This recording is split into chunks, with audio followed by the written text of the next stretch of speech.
غزوہ بدر کبریٰ، اسلام کا پہلا فیصلہ کن معرکہ۔ غزوے کا سبب۔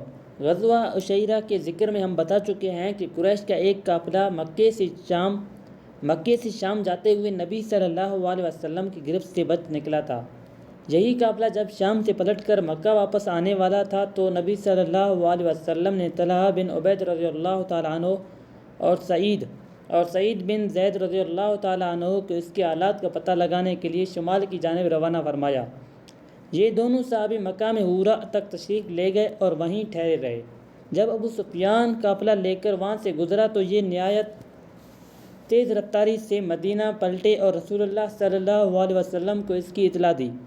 اس قافلے میں اہل مکہ کی بڑی دولت تھی، یعنی 1000 اونٹ تھے جن پر کم از کم 50,000 دینار 200 ساڑھے 65 کلو سونے کی مالیت کا ساز و سامان بار کیا ہوا تھا۔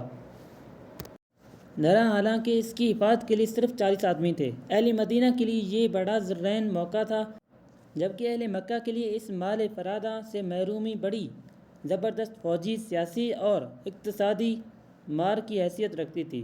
اس لیے رسول اللہ صلی اللہ علیہ وسلم نے مسلمانوں کے اندر اعلان فرمایا کہ یہ قریش کا قافلہ مال و دولت لیے چلا آ رہا ہے، اس کے لیے نکل پڑو، ہو سکتا ہے اللہ تعالیٰ اسے بطور غنیمت تمہارے حوالے کر دے۔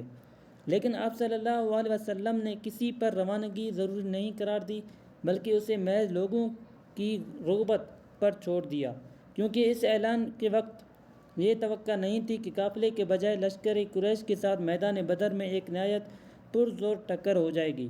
اور یہی وجہ ہے کہ بہت سے صحابہ کرام رضی اللہ تعالیٰ عنہ مدینہ ہی میں رہ گئے۔